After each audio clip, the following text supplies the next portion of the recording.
नमस्कार, आप देख रहे हैं CNBC आवाज। मनमोहन सिंह की अगुवाई में UPA 2 की सरकार ने 4 साल पूरे कर लिए हैं।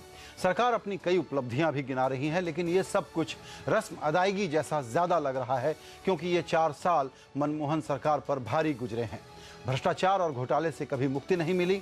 महंगाई और अर्थव्यवस्था की कमजोरी ने भी मुश्किलें कम नहीं होने दी। चारों तरफ से घिरी सरकार पर आरोप लगते रहे कि वो काम भी नहीं कर रही है, और सरकार इस धारणा को तोड़ने की कोशिश भी करती हुई नजर नहीं आई। चुनावी साल में अब ये सवाल उठता है कि क्या 4 साल के इस सफर में UPA ने अपनी पहली पारी में जो हासिल किया था उसे भी खो दिया है? क्या अगले चुनाव में UPA का कोई मौका दोबारा बनेगा सत्ता में आने का? क्या वो दावे कर रही है उस पर लोग यकीन करेंगे? क्या पब्लिक का जो उसमें नाराजगी है वो मूड कुछ सुधरेगा? हमारे साथ बड़े खास मेहमान हैं UPA 2 का जो आज रिपोर्ट कार्ड प्रधानमंत्री पेश कर रहे हैं, उस पर बात करने के लिए हमने बात की है विदेश मंत्री सलमान खुर्शीद। उनसे हम सुनेंगे कि वो क्या कहते हैं। लंदन से हम सीधे जोड़ रहे हैं जाने माने अर्थशास्त्री लॉर्ड मेघनाथ देसाई। मुंबई स्टूडियो में हमारे साथ हैं ओमिडिया नेटवर्क के MD जयंत सिन्हा, फर्स्टपोस्ट.com के editor in chief R Jagannathan और बिजनेस स्टैंडर्ड के editor in chief AK Bhattacharya.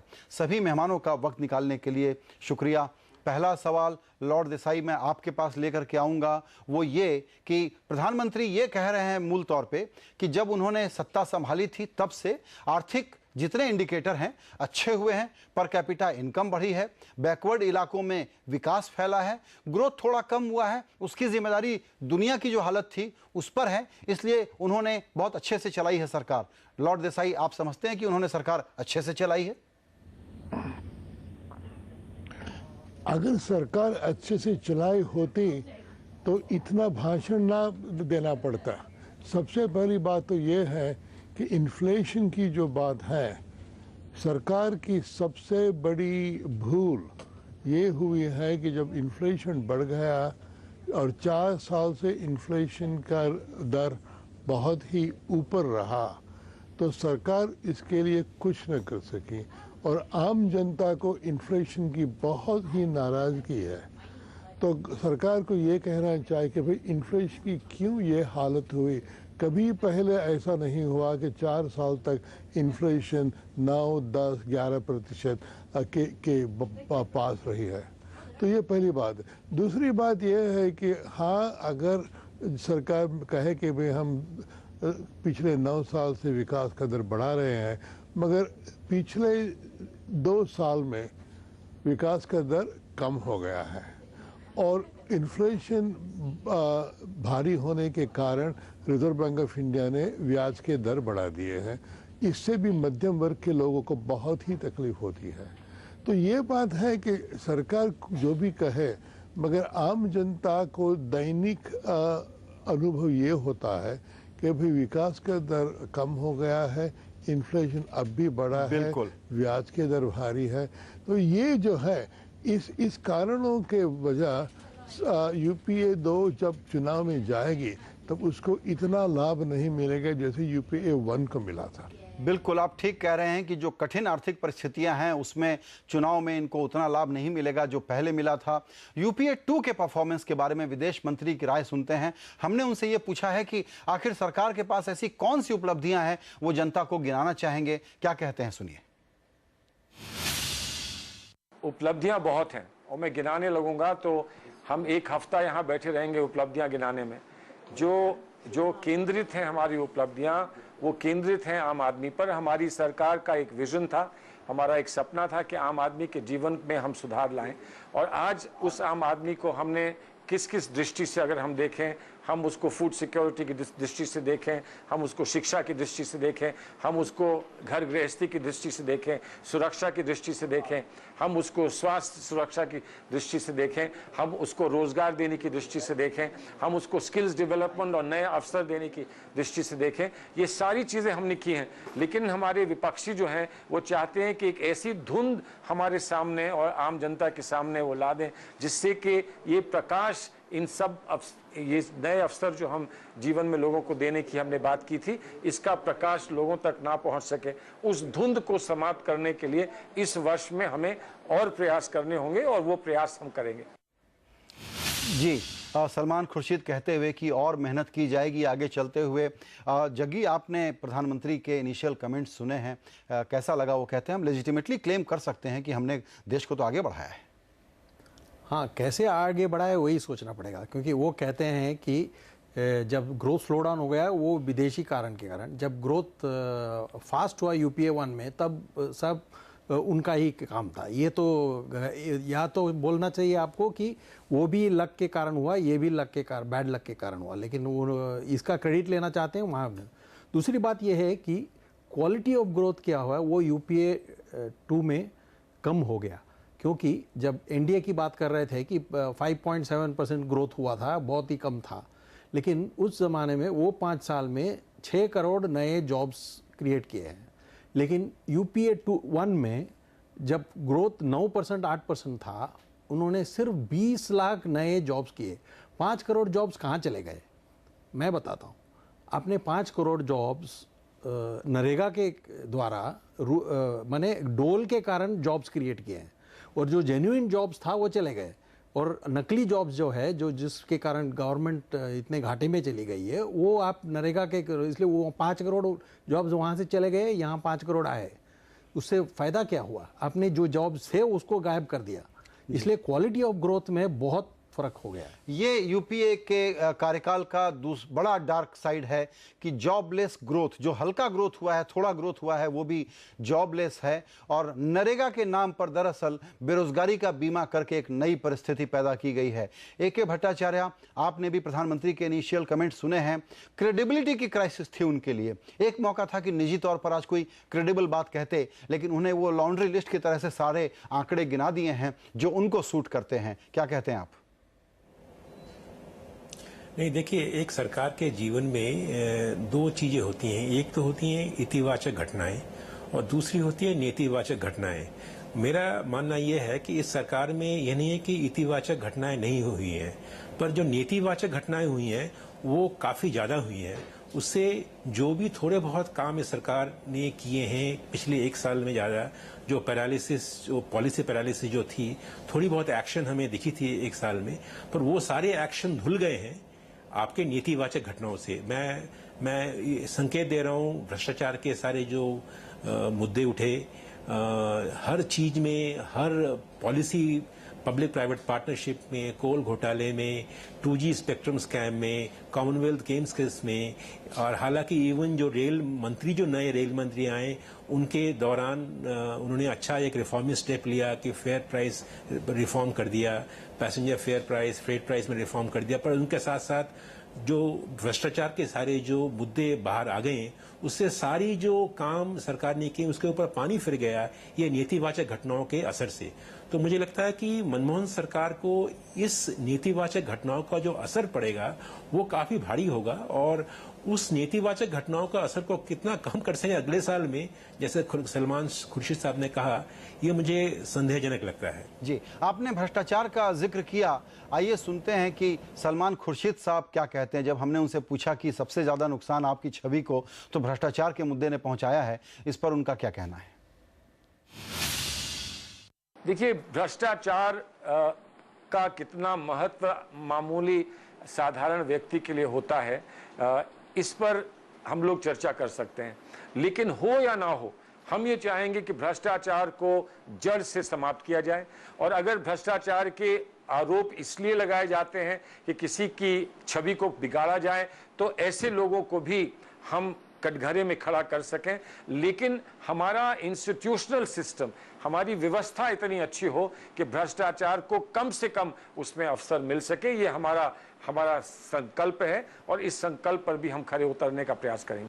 Salman Khurshid बिल्कुल अच्छी बात कह रहे हैं जयंत सिन्हा साहब कि भ्रष्टाचार का असर गरीबों पर नहीं होता, यानी कि भ्रष्टाचार चुनाव जीतने हारने का मुद्दा हमारे लिए नहीं है।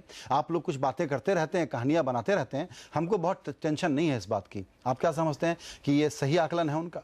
नहीं, ये तो बिल्कुल गलत उनकी बात है, क्योंकि उनको अच्छी तरह से मालूम है कि राजीव गांधी जी के समय में बोफोर्स का क्या प्रभाव हुआ था।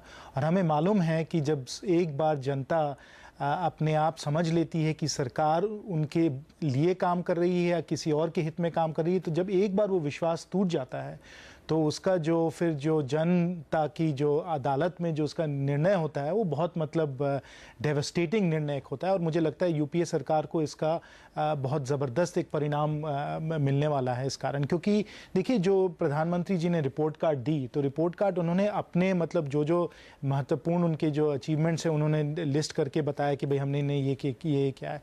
परंतु अगर जनता के सामने वो जाएं और बोलें जनता से कि भाई इन विषयों पे हमने क्या किया है, तो जनता कहेगी कि भाई देखिए जो हमारे लिए सबसे महत्वपूर्ण विषय है वो है रोजगार, वो है महंगाई, वो है भ्रष्टाचार और फिर विश्वास सरकार में। और अगर इन विषयों पे जाकर आप पूछिए जनता से कि जनता इस सरकार को क्या रिपोर्ट कार्ड दे रही है, तो जनता यही कहेगी कि भाई अगर हम सब दे रहे हैं तो आप सब में फेल हैं। तो जब आप सब में इस तरीके से फेल हो गए तो भाई भ्रष्टाचार तो एक बहुत बड़ा मुद्दा है ही, परंतु और ये बहुत बड़े मुद्दे भी हैं कि आपने कितना मतलब रोजगार दिलवाया, आपने कितना महंगाई को आपने नियंत्रण में पाए। तो ये सब अगर आप पूरी तरीके से अगर आप देखिएगा तो जनता का जो रिपोर्ट कार्ड बनेगा वो मुझे लगता है कि थोड़ा गंभीर होगा इस सरकार के लिए। बिल्कुल, और जनता का एक रिपोर्ट कार्ड दरअसल हमारे CNN IBN के एक ओपिनियन पोल में अभी हमने करवाया भी, जो कि शहरी वोटरों से बात की गई थी। लॉर्ड देसाई, ये सवाल मैं आपके लिए लेकर के आना चाहता हूं। शहरी वोटर बुरी तरीके से UPA 2 को रिजेक्ट कर रहा है, जिसकी बदौलत ये जीत के आए थे और 200 के आंकड़े तक पहुंच गए थे। दूसरे भी जो सर्वेज आ रहे हैं वो लगातार बता रहे हैं कि 2014 के चुनाव में तो कांग्रेस बुरी तरह से हारेगी। आप भी समझते हैं कि कांग्रेस को पता है कि वो हारेगी, या समझती है कि कोई ना कोई अगला 1 साल बचा है और अपने ग्राउंड को वो घटती हुई जमीन को रिट्रीव कर लेंगे? आप मुझे पूछ रहे हैं? जी लॉर्ड देसाई, आप किससे? जी मैं आप ही से पूछ रहा हूं। मैं समझता हूं कि कांग्रेस ऐसी आशा करती है कि शायद महंगाई का दर कम हो, विकास का दर ज़्यादा हो और ब्याज के दर कम हो, इससे कुछ न कुछ राहत मिले उनको। मगर मुझे लगता है कि अब ये बहुत देर हो गई। 5 साल में से अगर 4 साल अपना रिपोर्ट कार्ड अच्छा ना हो तो 5वें साल पर कुछ सुधार बहुत किया नहीं जा सकता। तो मुझे लगता है कि कांग्रेस को जितना मुश्किल होगा, अशक ही नहीं मगर मुश्किल होगा। अब अगर अगले 6-8 महीने में कुछ क्रांति हो जाए विकास की दर में तो अलग बात है, मगर मुझे लगता है ये तो ऐसे ही चलेगी और जनता सरकार को सजा देगी और कांग्रेस को हरा देगी। AK भट्टाचार्य, आपसे भी मैं यही सवाल लेकर के आऊंगा। आपने कहा कि पॉजिटिव्स ओवरशैडोड हो गए हैं नेगेटिव से। कांग्रेस को जरूर ये उम्मीद होनी चाहिए, बड़ी मेहनत करने वाले लोग हैं, पावर में कैसे बना रहना ये वो अच्छे से जानते हैं। बचे हुए 10-12 महीनों में आपको लगता है कि इस लॉस्ट प्लॉट को वो दोबारा लिख पाएंगे और रिट्रीव कर पाएंगे अपना खोया हुआ ग्राउंड?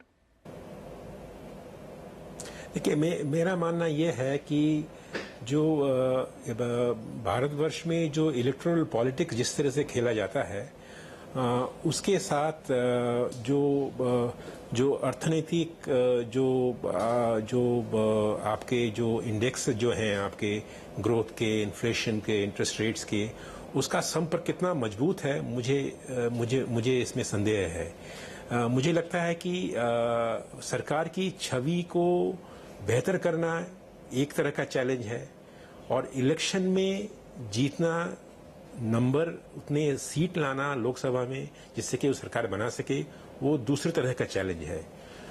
जो आपका सवाल है वो दूसरी तरह का चैलेंज के बारे में बताता है ना। उस हिसाब से जो दूसरी तरफ का चैलेंज जो है लोकसभा में वो कितनी सीट ला सकें वो डिपेंड करता है किस तरह से वो अपनी अलायंस पॉलिटिक्स को खेल सकें। अगर वो ठीक तरह से अपनी अलायंस पार्टनर्स के साथ अगर न्योता बना सकें तो मुझे लगता है कि ये जो आज की जो इश्यूज जो हैं वो उतने ज़्यादा आपके सामने नहीं आएंगे जितने कि इस तरफ आज आ रहे हैं। ग्रोथ, इकोनॉमिक प्रॉस्पेरिटी, करप्शन, ये ज़रूर इश्यूज बनेंगे, पर मुझे लगता है कि किस तरह की अलायंस पॉलिटिक्स कांग्रेस खेल सके अगले 1 साल में, उसके ऊपर ज़्यादा निर्भर करेगा कांग्रेस का फिर UPA 3 बनने की उम्मीद के ऊपर। बिल्कुल ठीक है जगन्नाथन साहब, यहाँ आपकी राय। सोनिया गांधी भी ये कह रही हैं कि जो केंद्र ने किया है उसका लाभ सभी राज्यों को मिला है। बिहार के लिए स्पेशल पैकेज की बात हो रही है। कांग्रेस के बारे में हम कहते हैं कि कोलिशन धर्म इनको निभाना ठीक से नहीं आता। एकेबी ने जिक्र किया कि एलाइज को कैसे मैनेज करेंगे, मतलब कि नए एलाइज कहाँ से आएंगे। आपको लगता है कि इनके पास कोई गेम प्लान है, मुकम्मल गेम प्लान, कि ये नए एलाइज को पटा लें और अपने साथ कुछ पहले चुनाव के पहले उनको साथ ले लें, या चुनाव के बाद का किस्सा है ये? देखिए, अभी इनको मालूम है 3-4 ओपिनियन पोल आ चुके हैं पिछले 2-3 दिन में, और सब दिखा रहे हैं कि कांग्रेस का हाल बहुत ही बुरा होगा। लेकिन अभी क्या होगा कि अभी अगर ऑपोजिशन यानी बीजेपी भी इतना गेन नहीं कर रहा है, क्योंकि उन्होंने डिसीजन नहीं लिया है कि मोदी को प्रोजेक्ट करें या नहीं। अगर वो डिसीजन ले लें तो फिर ये डिसीजन कांग्रेस के पक्ष में भी ये इजी होगा कि उन्हें क्या करना चाहिए। लेकिन प्रॉब्लम ये है कि जो काम इन्होंने 4 साल नहीं किया, अभी 1 साल में नहीं होने वाला है। और उनका ओपिनियन पोल में उनका रेटिंग इतना लो है कि वो जल्दी पोल भी बुलाएंगे नहीं। इसलिए मुझे लगता है कि ये नेक्स्ट 1 साल कैसे भी मैनेज कर लेंगे, और किसी को भी अभी सर्टेनिटी नहीं है कि उन्हें बेनिफिट है। सिर्फ मुलायम जी और मायावती जी वो भी कुछ बिल्कुल। आइए समझते हैं सलमान खुर्शीद साहब से कि अगर वक्त पर चुनाव होते हैं, और हमको लगता है कि वक्त पर ही चुनाव होंगे, ऐसे में अपनी खोई हुई छवि को ठीक करने के लिए कौन सा जादू की छड़ी घुमा लेगी ये सरकार? क्या कहते हैं सलमान साहब? देखिए, हमने जो व्यवस्था में परिवर्तन लाने की बात करी थी, हमने सूचना का अधिकार दिया, शिक्षा का अधिकार दिया। अब हम फूड सिक्योरिटी देना चाहते हैं।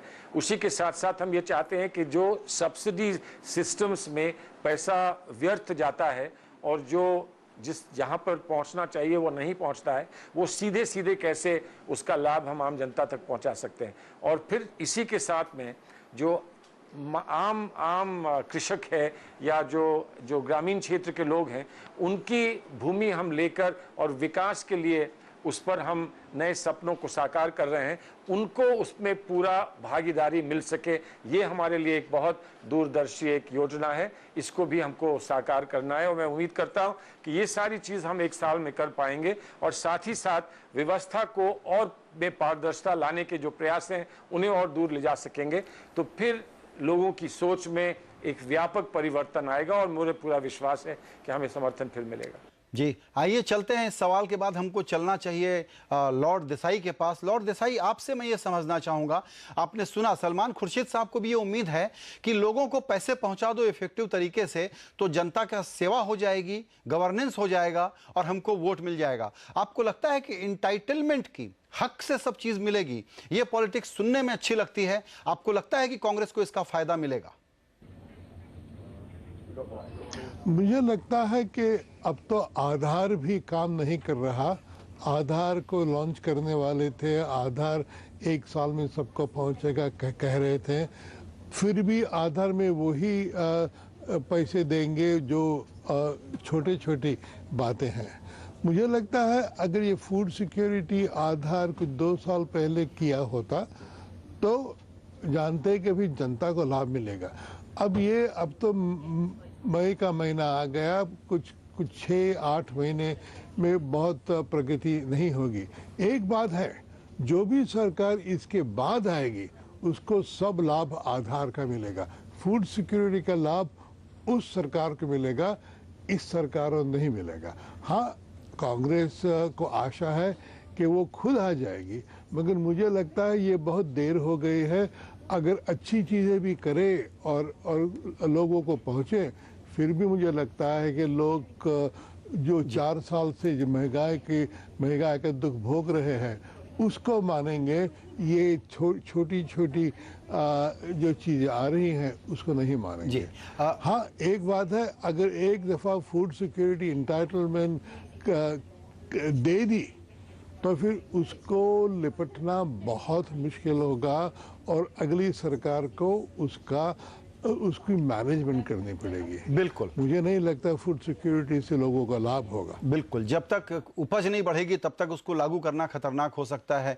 जयंत सिन्हा साहब, आप क्या समझते हैं कि कांग्रेस पार्टी के पास अब कोई स्ट्रेटजी है? देखिए, कांग्रेस के बारे में हम लोग तो कहते हैं 2014 में आने की कोशिश कर रही है, लेकिन शायद कांग्रेस के अंदर खाने ये लोग कह रहे हैं कि 2014 गया, जो तैयारी हम कर रहे हैं वो 2016 के लिए कर रहे हैं। You by that?